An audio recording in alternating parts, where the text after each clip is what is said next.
All right, so y'all seen the Rib game reunite in Philly last week, and just looking at how happy they are right now, it just had me thinking, what if they were to get back and make music together? Because I know they all had their differences, and they all went their separate ways. But what if they was to really make music again, and how would it sound like?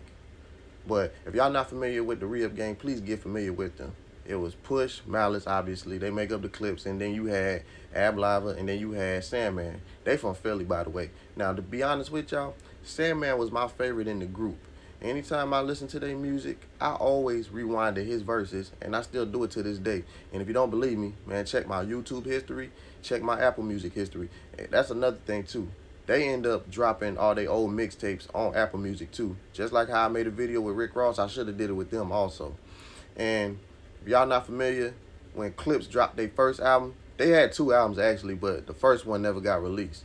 When they dropped Lord Willing, it took them a while to drop their second album, and they did the We Got It For Cheap series. Now, them We Got It For Cheap series was just as good as the albums, but they eventually did have their own album to drop also. Now, if you never listened to their debut album, I'm going to keep it real with you. It don't sound like a regular Clips album. It won't no Pharrell production, no Pharrell singing on the hook, no Neptunes, none of that. Them boys were strictly independent, so they had to get their producers elsewhere.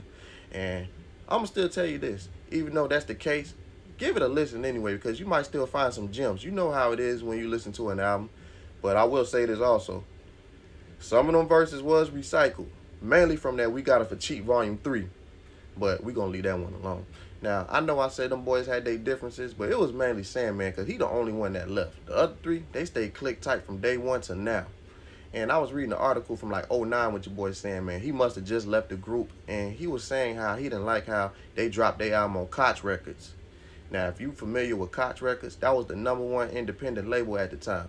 And a lot of artists was leaving the majors and dropping their independent albums on Koch Records. And I heard them boys was getting money. I remember Jim Jones talking about he was making $8 a pop. Now, we don't know how true that was because he kind of recanted some of that later on. And I remember 50 Cent talking about how that was the graveyard label just because of what I said. All the majors was going the independent route. And I remember that started the beef between him and Cameron. So y'all do y'all homework on that right over there. But he didn't like the fact how they dropped it on Koch Records, and then they gonna turn around and drop their next album on Columbia Records. First of all, Columbia got Beyonce. You ain't even gotta say nothing else after that. But I was thinking, like I said, if they was to reunite and start making music again, how would it sound? Or should they just go their separate ways and just enjoy each other's company and just let it be what it is? What do y'all think? Should they make music again and drop another album? Because you seen Clips, they dropped a perfect album a month or two ago. You think they can do it too? Like people might actually start investing in them and, put out a great project? Or you think them boys should just enjoy each other's company and then just keep it pushing right after that? Y'all let me know in the comments below.